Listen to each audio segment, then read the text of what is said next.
Hello and welcome to Soul GPS. My name is Ava, and in this video series I'm going to talk to you about the 7 characteristics of people who become narcissistic targets and also who get stuck in toxic relationships precisely because they possess these characteristics. Now, these characteristics are actually very positive when they're in a neutral context, but they become risk factors when someone who possesses these characteristics enters a relationship with a toxic manipulator. So what are these characteristics? I'm going to first tell you all of them, what they are, and then one by one, we're going to dive into each one. So the first one is conscientiousness. The second one is empathy, or what I like to call hyper-empathy, because it gets pushed into that super active zone. The third one is cooperativeness. The fourth one, optimism. Fifth one, fear of failure. The sixth one is attachment or hyper-attachment. And the seventh one is sentimentality. Now, as I mentioned, they're all very positive traits. However, they can be easily abused and contorted. And eventually you may find yourself that these traits that you possess are working against you. So let's look at the first one, conscientiousness. What is it? So a conscientious person basically is someone who desires to be good and to do things right. They have a need to be fair, to be just. Even if we go into that hyper zone, they may have the desire to be perfect. Now, you can see, again, if you're dealing with someone who, let's say, is in public office and is doing things for humanity, these are all fantastic traits. However, if you put that person inside of a viper's nest, you can see how quickly everything gets turned on its head. So, when you have a relationship between a narcissist and a person who is highly conscientious, it's like you're taking 2 puzzle pieces, you're flipping one upside down, and then they make this perfect lock and key, right? Because the narcissist or toxic person or psychopath, they tend to have very low conscientiousness. They don't care about being right. They don't care about being fair. All they care about is what they get. In fact, sometimes they might tell it to you outright. They may just say, well, what is in it for me, right? That usually doesn't happen, right? At the onset of a relationship, it tends to happen a little bit later. Once they get used to you, once they feel more safe, more confident, they know they've got you, the mask slips, as we say, and it exposes their true core. And you see that the reason why they're in the relationship is because they're getting something significant out of it. And you're the one, of course, providing it because, surprise, surprise, you are likely on high conscientiousness spectrum. So how does it translate in this daily life, right? Then you have this innate desire to always be good, right? You want to do things right. It can keep you stuck in a relationship for a long time, right? It can get you on this hamster wheel of constantly trying to prove yourself and prove your worth and outdo yourself. Again, it's that part of that trait where you like to do nice things for people, you like to see a smile on their face, you like to surprise them, and so on and so forth. You just feel that gives your life meaning, and that makes sense. Because in our relationships with other people is where we derive, in general, most of our meaning. So narcissists are clever and they have ways of co-opting this desire to be good, right? To do things right. And they're going to use it to get things from you. Things like, for example, it can range from small to big. Like, for instance, just always have you smile. Like, doesn't this drive you nuts when somebody tells you, well, just smile. Why aren't you smiling? Why aren't you happy? I just want you to be happy. I've heard that so many times, both in my own life and from my clients how one of the things, and the very annoying things that toxic people do is they're going to put you on the spot and tell you like, you know, like, I just want you to be happy. Like, aren't you happy, right? And they do this after they've just trashed you to their friends, right? Or in front of someone, or they criticized what you look like, and so on and so forth. So I have this really twisted sense of what's going on. So they're going to do that, right? They're going to tell you to, they probably won't say it directly, but they have their ways of always making you be nice to them. Because if you're not, if there's anything out of character in the way that you interact with them, they're going to catch it, they're going to point at it, and they're going to make sure you know this. Again, as a conscientious person who likes to be good, who feels good while being good, who feels like your conscience is clean, we say, right? My conscience is clean because I've done things right. So they get used to that, especially in the early stages. They're looking for people like this. And then when you do something that's quote unquote out of character, they will point at it, right? So they want you to always be nice to them, even when you feel like screaming, because they will push you to the edge, right? They also are going to use it to give them money, right? Move into your place when they're out of place. Give them sex, even when you don't feel like it, which can sometimes translate as rape, right? Even inside of a relationship, it's possible to be raped. Same in marriage. Marital rape is a thing. It was recognized, I think, by in Europe by the German government in 1997, if I remember right. It's a thing. It happens. And a whole host of other favors, right? Can you pick this up for me? Can you make this phone call? Can you pick up my kids from school? I can't do it right now. You know, they will ask you. They always have something going on. And they're expert at evoking guilt in you if you fail to be nice, right? They will do this by also provoking arguments, again, pushing you to the edge of your ability to, you know, be able to manage this amounts of stress. They will push your buttons until you explode, and then they will turn the tables and blame it on you. So narcissists, toxic people, they need their partners to be conscientious. Why?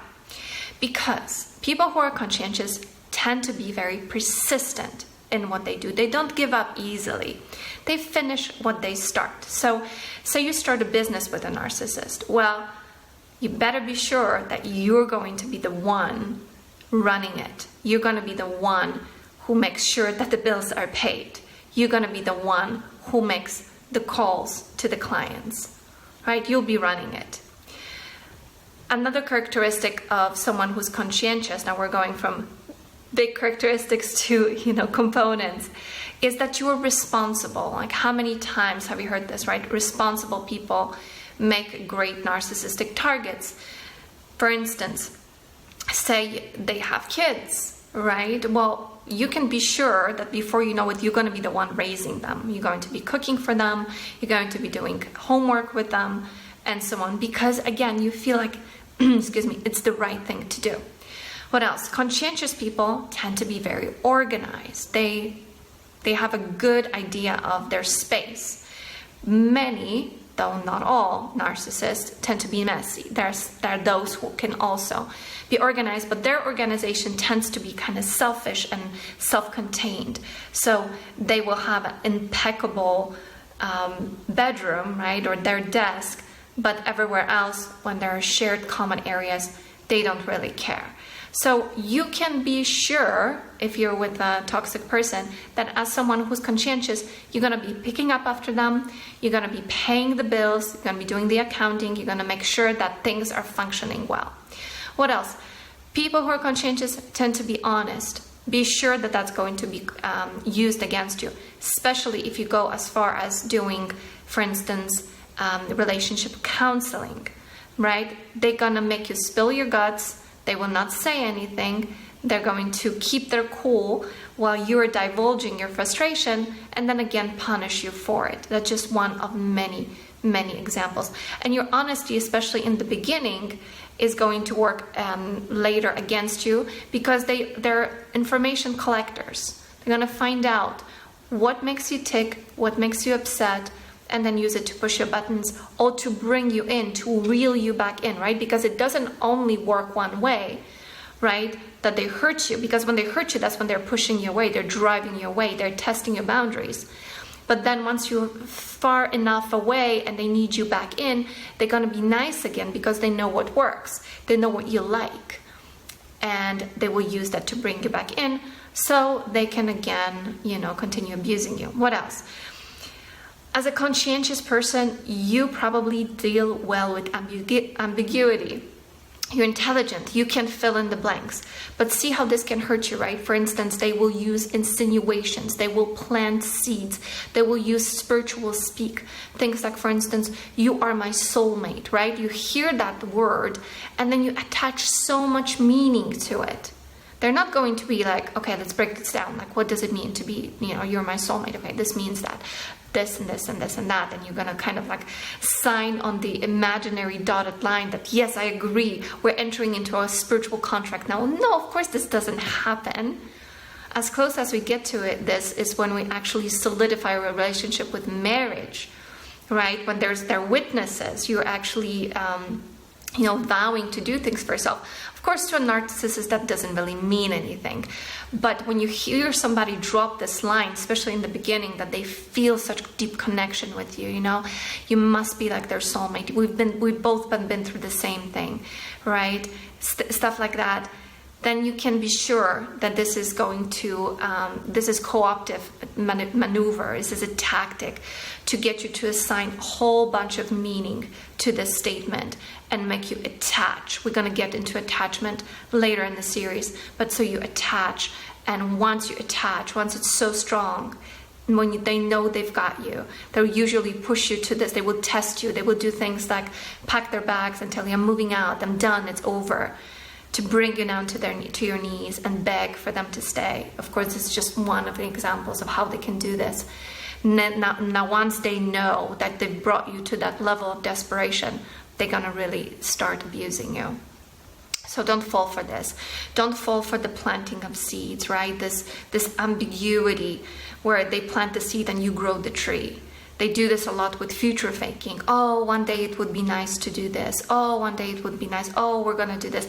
Like they paint this picture of the future that's so elaborate, that is so hyper, so on steroids, so intense, so beautiful, so fairy tale-ish.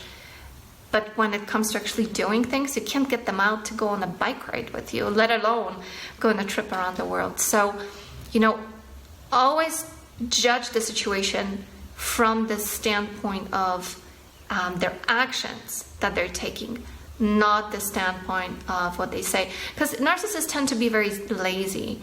They love to talk. They're very good orators. They're very good at that. The oral skills they have.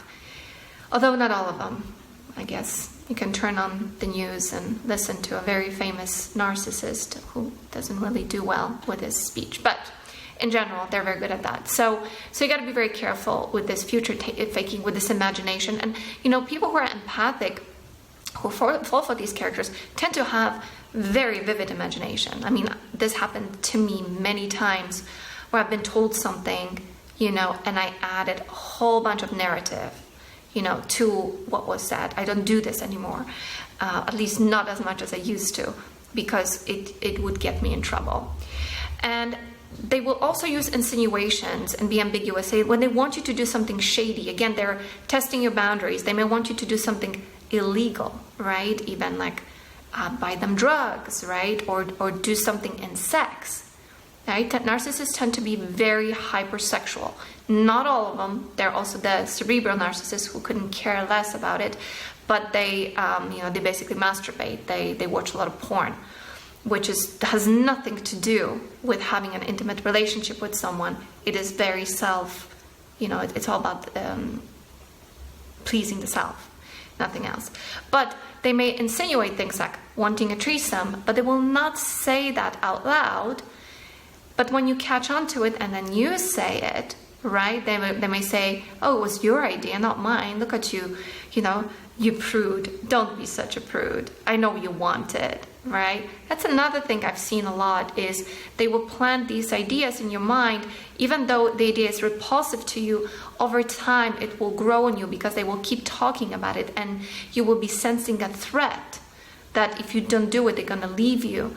And so eventually you may give in, right? And one of my clients recently said something about this. She said that she doesn't think it was even as much about doing the act itself as it was about watching her break, because she had such strong boundaries. They're also commitment phobes. So back to this insinuation topic, they will, keep you believing that you're in a committed relationship, but you're not. You never quite know where you stand. As a person who is conscientious, you are also probably very hardworking, right? So you will go out of your way to make them feel good, comfortable, loved. You will do all these extra things, right? You will be the A+ person. You like doing the plus. And this is something that you would, of course, expect out of people who love and care about each other, right? Or even in a friendship, people do things like that. Not when you're with a narcissist. They will like it. They will praise you for it, right? They will put you on a pedestal for doing this. That's probably as far as they can go. But don't expect reciprocation. That's another sign where you see that someone, isn't really as much into the relationship as you are. Now, we have to be careful here as to not fall for the codependent trap, right? Where you do things for people that usually is not sincere, but you do it because you want them to reciprocate. It's also a form of manipulation. I'm not talking about that here. I'm talking about truly, sincerely wanting to go out of your way to do things for people because it makes you feel so good. You really enjoy it, but eventually it will burn you out. Also, as a conscientious person who's a hard worker, of course, this is going to make you the dream team candidate for a narcissistic supervisor, right? So they will work you to the bone. They will make you stay out late, do extra projects, even run personal errands for you. This has happened to me in my past life when I worked in technology, when I was working for CEOs for a long time. And what they will give you in return are absolute scraps. Right? Also, last minute, they can pull away the promotion that they've been promising you, saying, well, maybe next year, right? Just keep working hard. They'll give it to someone else, which is very, very hurtful, right? They will keep you believing that if you only keep trying harder, you will get what you're being promised. And that, of course, never happens, right?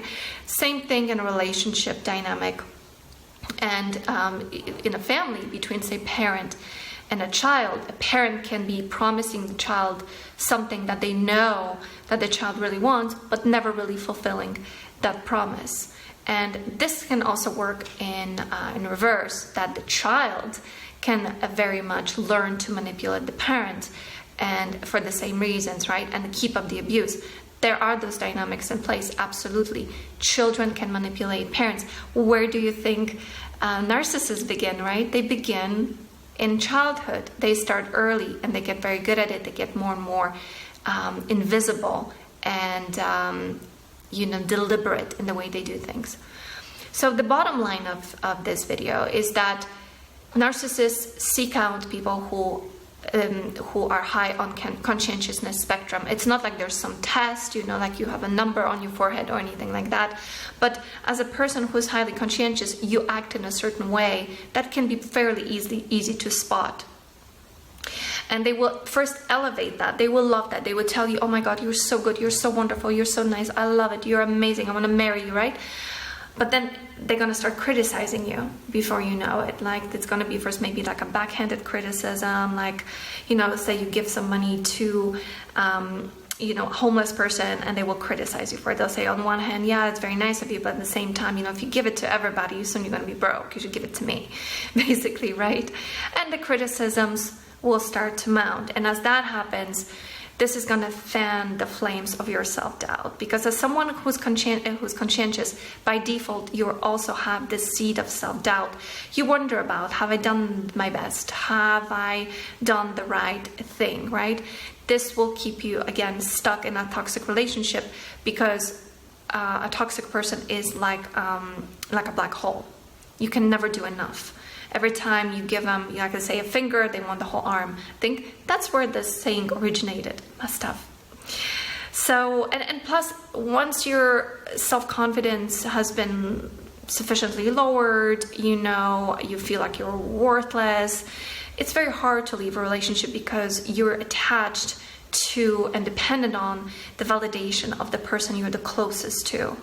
And so it can be really difficult because you may not be sure whether you can make it on your own.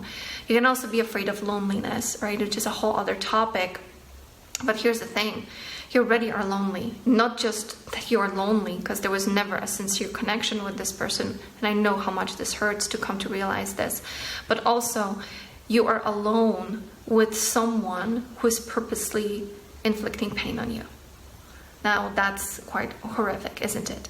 So you can see how a person who's just normally conscientious can be driven into this hyper-conscious zone, which basically hijacks, co-ops the superego. If we're using the Freudian model of the ego, the id, and the superego. I talked about it in one of my videos. If you just type Soul GPS ego,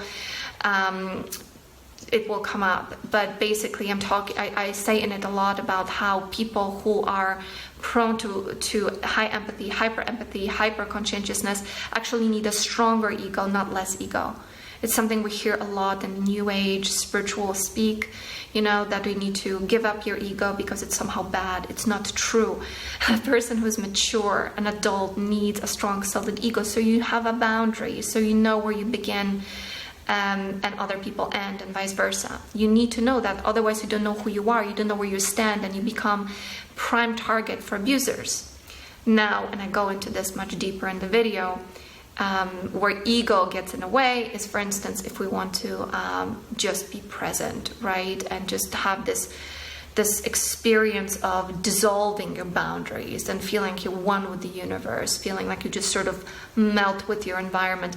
And that is a beautiful experience to have, to feel as you're part of the whole, experience this spiritual, this incredible sort of feeling of belonging. But that again is context dependent. It's wonderful to do when you're maybe on like a spiritual retreat or when you're meditating. Well, even then you gotta be careful so the spiritual narcissists that don't abuse you. But in general, it's very good to have an ego, but also be able to step out of it if need be. But for the most time, when we're out there interacting with people, you need an ego. So sorry, I went on a bit of a tangent here. But this is very, very important, right? Don't feel like you have to shed your ego when you're doing this healing work. No, you need a stronger ego.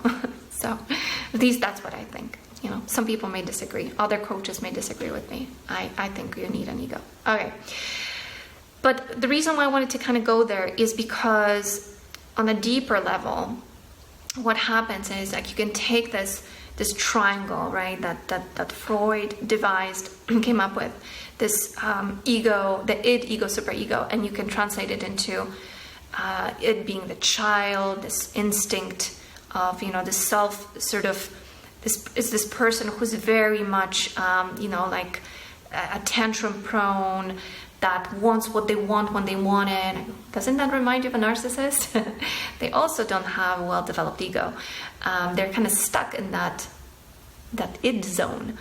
And then you have the ego, which as you move forward in development, self-development, you develop this adult self, someone who has the ability to discern right from wrong, good from bad, is able to make decisions and take responsibility for them, and so on and so forth. And then you have the superego, which is the voice of the internal adult or the society that tells you what you should and shouldn't do. It's the voice of morality. So if you're hyper-conscientious, if you've been pushed into that hyper-conscientiousness zone, what tends to happen is your inner adult is out of balance, and it starts screaming at you, and it starts telling you that you're not doing enough. And of course, this sounds just like the narcissist, right? Telling you that you should try more, you should do more, like the boss that tells you, if you only, stayed at work an extra hour, I would have given you that promotion. That if only scenario, hamster wheel that keeps on turning and causing you intense suffering. So we need to be able to see that, right? Because if your inner child is being suppressed, because you have an inner child too, right? We all do.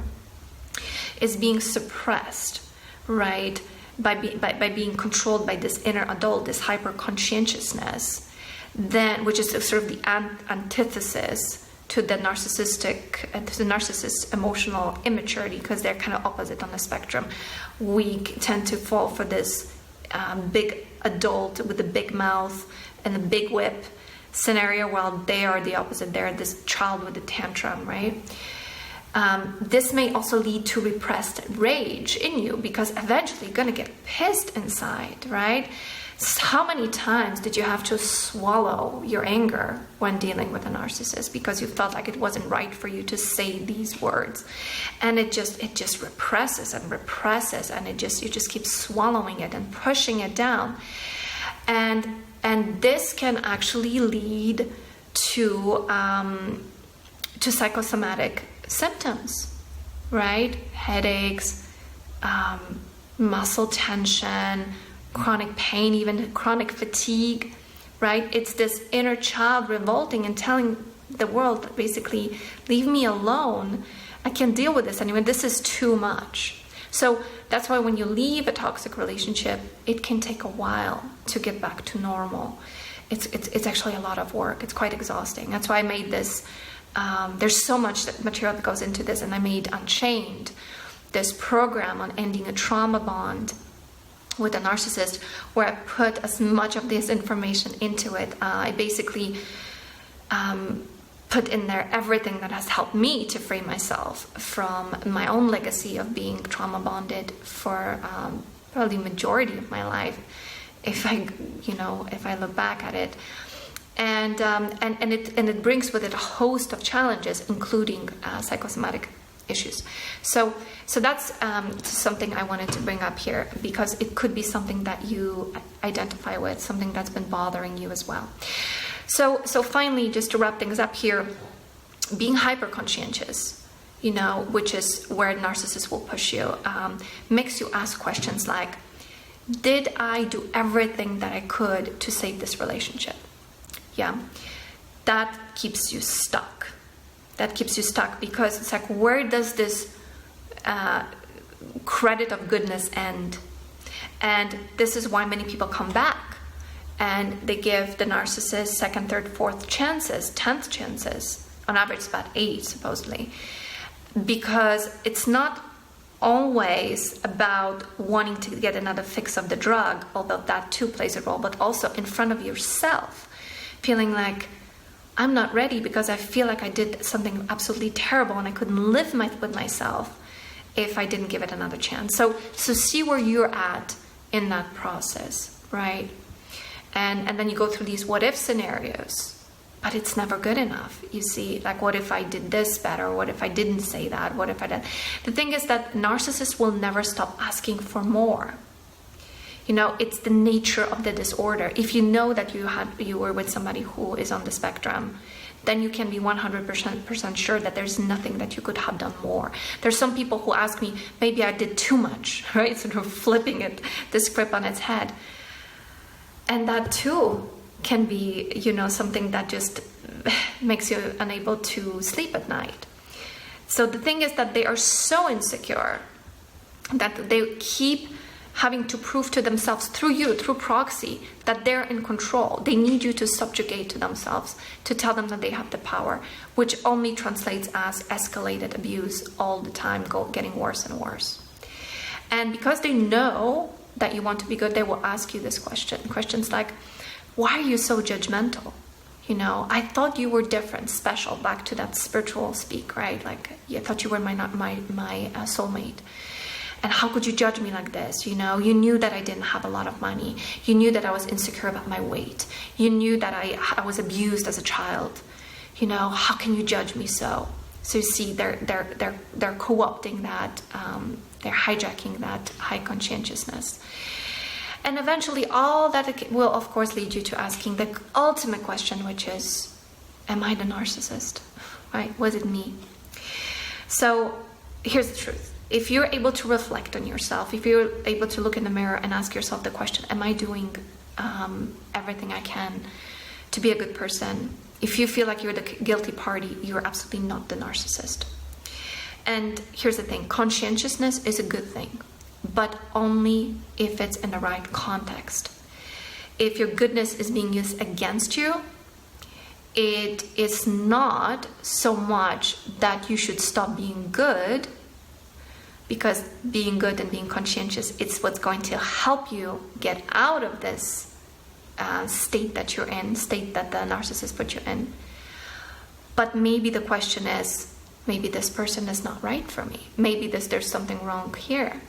Maybe it is time for me to leave an abusive relationship. So I hope this was helpful. I look forward to your comments, questions. Share your experiences if you feel safe to do so down here in the comment section. You can also join me on Facebook. All the links are down below. And if you are looking to talk to someone and you feel like it would help you, then of course you can book coaching with me. But for now, I send you all my love and warm hugs and as much support as I can, and wish you all the best in getting through this. Thank you so much. See you next time. Bye.